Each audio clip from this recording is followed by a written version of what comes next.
بسم اللہ الرحمن الرحیم۔ السلام علیکم ورحمۃ اللہ۔ میں ہوں کاشف محمود، آپ دیکھ رہے ہیں اسلامک ہب آفیشیل۔ اللہ رب العزت نے مسائل کا حل اعمال میں رکھا ہے، اور اعمال اللہ رب العزت نے آقا پاک صلی اللہ علیہ وسلم کی مبارک زندگی میں سے ہمیں دیے ہیں، اور آپ صلی اللہ علیہ وسلم نے ان سب اعمال کو کر کے دکھایا ہے۔ تو جو انسان اللہ رب العزت کی فرما برداری والی زندگی گزارتا ہے، اللہ رب العزت کے احکامات کے مطابق، آقا پاک صلی اللہ علیہ وسلم کی مبارک سنتوں کے مطابق زندگی گزارتا ہے، یہ بندہ سکون میں رہتا ہے۔ کوئی آفت، مصیبت، پریشانی آ بھی جائے تو بے چین نہیں ہوتا، ہر حال میں اللہ رب العزت پر راضی ہوتا ہے اور سکون ہوتا ہے دل کو۔ ہمارے دلوں کو سکون کیوں نہیں کہ ہم اللہ رب العزت سے دور ہیں، ہم آقا پاک صلی اللہ علیہ وسلم کی سنتوں سے دور ہیں، اور ہم چاہتے ہیں کوئی شارٹ کٹ وظیفہ کریں، کوئی عمل کر لیں، کوئی تعویذ لے لیں، ہمارے مسئلے حل ہو جائیں، ہمیں اللہ سے تعلق نہ جوڑنا پڑے۔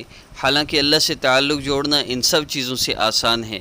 اس لیے اللہ رب العزت کے اس مبارک کلام کو سنیں، شروع میں درود پاک پڑھ لیا کریں، اور اس مبارک کلام کو سن کر آخر میں پھر دعا کیجئے گا اور درود پاک پڑھیے گا۔ اللہ رب العزت سارے مسئلے حل فرما دیں گے۔ دعا عبادت کا مغز ہے، دعا زیادہ سے زیادہ کیا کیجئے۔ اس لیے کوشش کیجئے جب تک میرا نیکسٹ وظیفہ اسلامک ہب آفیشیل اور آسان وظیفہ آفیشیل پر اپلوڈ نہ ہو، تب تک آپ مستقل ہر وظیفہ، ایک نماز، دو نماز، تین نماز مصلی پر بیٹھ کے سنیں، دعا کریں، اٹھ جائیں، تو یہ بہت زیادہ فائدہ مند ہے۔ تو اس کی ضرور پریکٹس کیجئے، اللہ رب العزت کے مبارک کلام کو سن کے دعا ضرور کیا کیجئے، اس سے فائدہ ہوگا انشاءاللہ۔ اور دونوں چینلز پر اپلوڈ ہونے والے وظائف کی اجازت کے لیے ہمارے چینل کو سبسکرائب کیجئے، اللہ رب العزت سارے مسئلے انشاءاللہ حل فرما دیں گے۔ سبسکرائب کی شرط صرف ان لوگوں کے لیے ہے جن کو کرنا آتا ہے، جن کو سبسکرائب کرنا نہیں آتا وہ ویسے بھی کر سکتے ہیں، اور اس کا مقصد صرف آپ لوگوں کا اللہ رب العزت سے تعلق جوڑنا ہے۔ آپ سبسکرائب کریں گے، بار بار کلام الہی کو سنیں گے، جب آپ کے سامنے نوٹیفیکیشن آئے گا ظاہر سی بات ہے تو دل کر ہی آتا ہے، تو مسئلے بھی حل ہو جائیں گے انشاءاللہ۔ تو آئیے آغاز کرتے ہیں۔ بسم اللہ الرحمن الرحیم۔ عبس وتولى أن جاءه الأعمى وما يدريك لعله يزكى أو يذكر فتنفعه الذكرى أما من استغنى فأنت له تصدى وما عليك ألا يزكى وأما من جاءك يسعى وهو يخشى فأنت عنه تلهى كلا إنها تذكرة فمن شاء ذكره في صحف مكرمة مرفوعة مطهرة بأيدي سفرة كرام بررة قتل الإنسان ما أكفره من أي شيء خلقه من نطفة خلقه فقدره ثم السبيل يسره ثم أماته فأقبره ثم إذا شاء أنشره كلا لما يقض ما أمره فلينظر الإنسان إلى طعامه أنا صببنا الماء صبا ثم شققنا الأرض شقا فأنبتنا فيها حبا وعنبا وقضبا وزيتونا ونخلا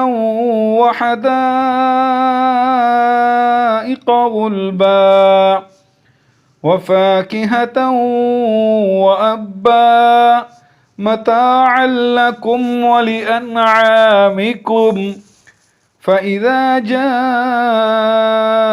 الصاخة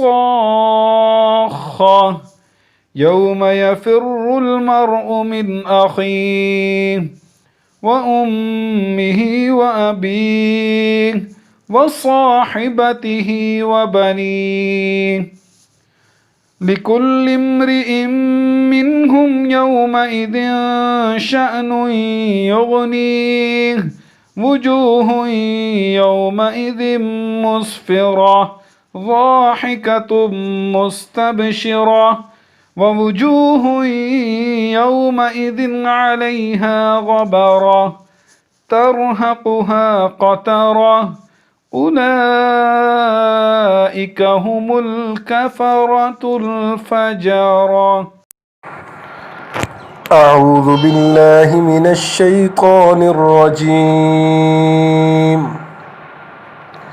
بسم الله الرحمن الرحيم.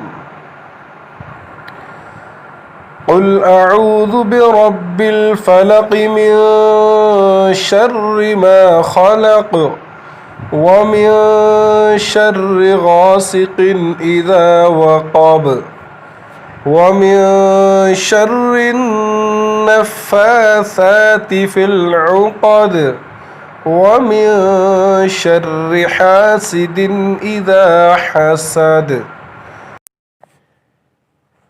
أعوذ بالله من الشيطان الرجيم.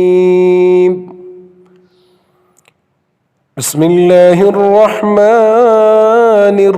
الرحيم.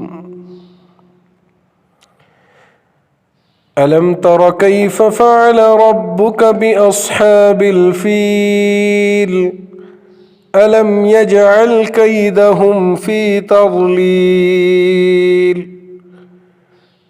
وأرسل عليهم طيرا أبابيل ترميهم بحجارة من سجيل فجعلهم كعصف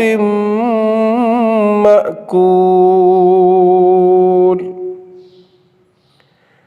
بسم الله الرحمن الرحيم. لإيلاف قريش إيلافهم رحلة الشتاء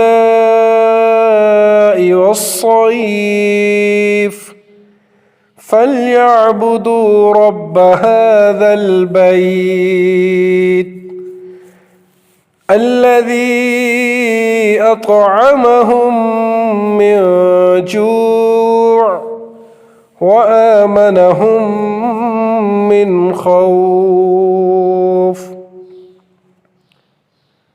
بسم الله الرحمن الرحيم. أرأيت الذي يكذب بالدين فذلك الذي يدع اليتيم ولا يحض على طعام المسكين فويل للمصلين الذين هم عن صلاتهم ساهون الذين هم يراءون ويمنعون الماعون.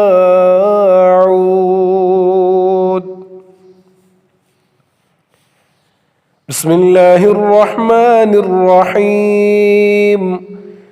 إنا أعطيناك الكوثر فصل لربك وانحر إن شانئك هو الأبتر.